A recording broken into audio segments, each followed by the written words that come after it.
بسم اللہ الرحمن الرحیم۔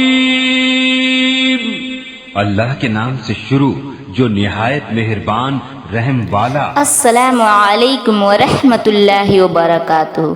حضرت آدم علیہ السلام کا واقعہ۔ جب انسان نے پہل اس زمین پر قدم رکھا تو اللہ نے انسان کو دنیا میں بھیجنے سے پہلے انسان کے زندہ رہنے کے لیے تمام سامان پیدا فرمایا۔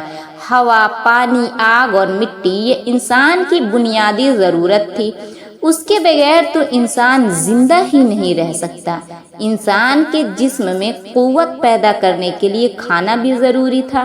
اس کے لیے اللہ نے پھل، پھول، میوے، پودے، ہرے بھرے درخت پیدا کیے۔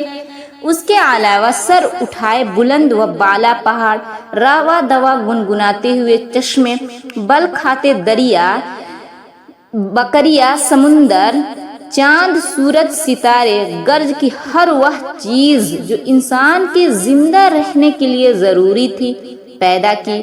ان سب چیزوں کے علاوہ انسان کے آرام اور سہولت کے لیے اور چیزوں کی بھی ضرورت تھی، وہ بھی پیدا فرمائی۔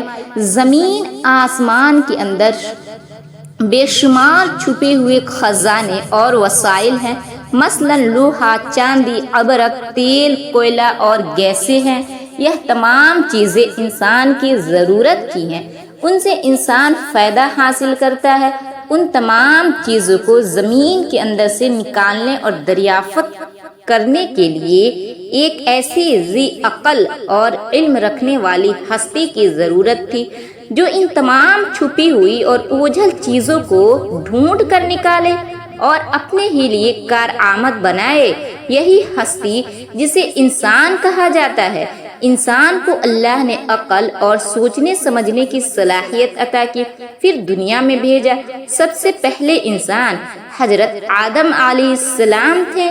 انسان کی نسل حضرت آدم علیہ السلام سے چلی اور تمام انسان حضرت آدم علیہ السلام کی اولاد ہیں۔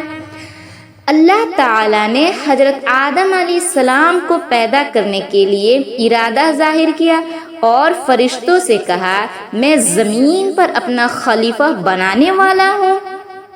اس پر فرشتوں نے اعتراض کیا اور کہا، کیا آپ زمین پر انسان کو پیدا کرنے والے ہیں؟ انسان تو زمین پر فساد کرے گا اور خون بہائے گا۔ ہم تو تیری پاکی بیان کرتے ہیں اور تیرا شکر بجا لاتے ہیں، کیا ہم عبادت کے لیے کافی نہیں ہیں؟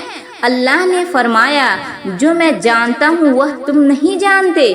پھر اللہ نے خود اپنے ہاتھوں سے حضرت آدم علیہ السلام کا پتلا بنایا، پھر اسے سنوارا اور مناسب شکل دی۔ اس کے جسم کا ہر حصہ خوبصورتی کے ساتھ بنایا۔ پھر اس مٹی کے پتلے میں اللہ نے اپنی روح پھونکی۔ پھر اللہ نے فرشتوں سے پوچھا کہ چیزوں کے نام بتاؤ اگر تم سچے ہو۔ فرشتوں نے جواب دیا، ہم نہیں جانتے، سب سے زیادہ تو آپ جاننے والا ہیں۔ ہم کو تو بس اتنا ہی علم ہے جو آپ نے ہم کو سکھایا ہے۔ آپ بڑے علم اور برکت والے ہیں۔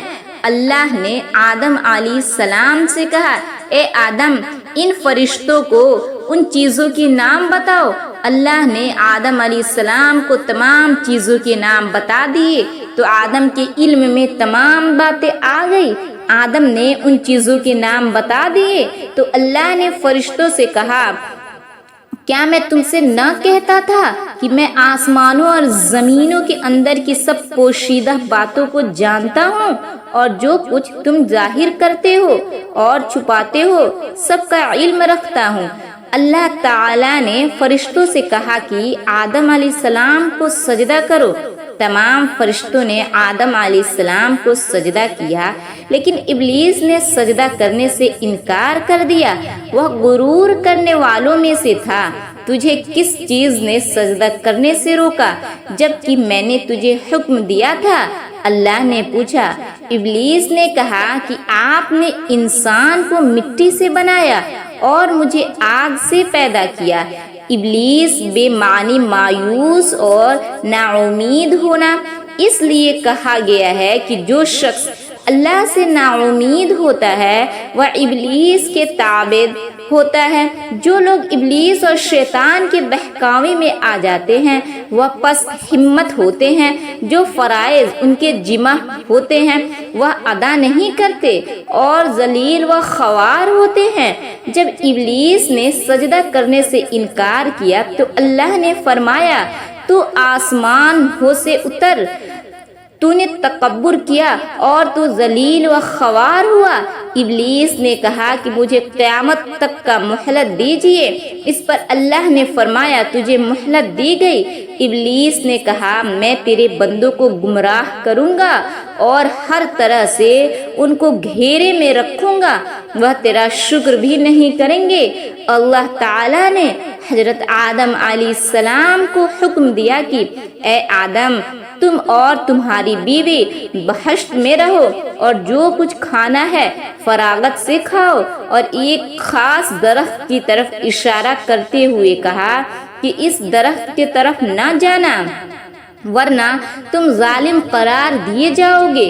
چنانچہ آدم علیہ السلام اور حضرت بی بی حوا آرام سے رہنے لگے تو شیطان نے دونوں کے دلوں میں وسوسہ ڈالے کہ تمہارا رب نے تم دونوں کو اس درخت کے قریب جانے سے اس لیے منع فرمایا ہے کہ کہیں ایسا نہ ہو کہ تم ہمیشہ ہمیشہ کے لیے زندہ رہنے لگو۔ میں تمہارا خیر خواہ ہوں اور تم دونوں کی بھلائی چاہتا ہوں۔ شیطان کے فریب میں آ کر حضرت آدم علیہ السلام اور حوا علیہ السلام نے درخت کا پھل چکھا تو دونوں بہشتی لباس سے محروم ہو گئے۔ ان کے جسم سے بہشت کا لباس اتر گیا۔ دونوں اپنے اوپر جنت کے پتے جوڑ جوڑ کر رکھنے لگے۔ ان کے رب نے ان کو پکارا اور کہا کیا میں نے تم دونوں کو اس درخت کے قریب جانے سے منع نہیں کیا تھا اور یہ نہ کہا تھا کہ شیطان تمہارا دشمن ہے؟ اس حضرت آدم علیہ السلام اور حوا علیہ السلام دونوں سے غلطی ہوئی، انہوں نے اللہ کا حکم نہیں مانا، غلطی پر دونوں کو سخت ندامت ہوئی۔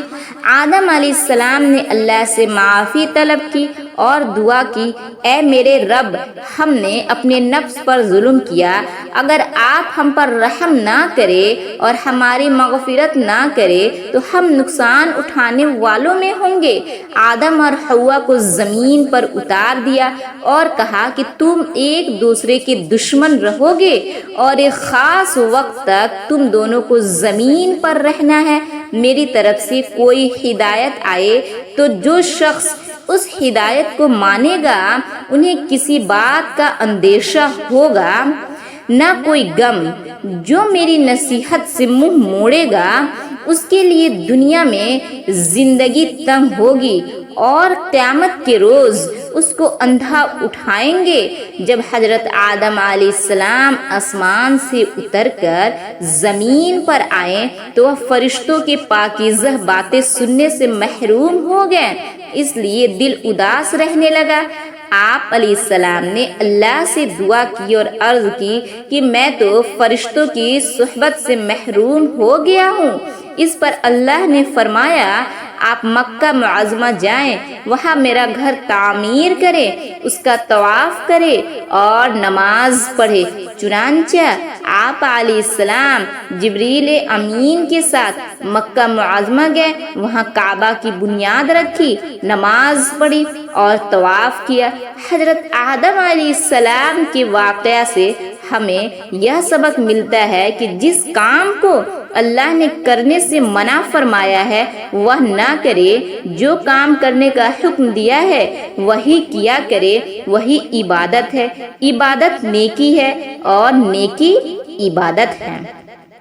اسلامی معلومات حاصل کرنے کے لیے چینل کو سبسکرائب کریں۔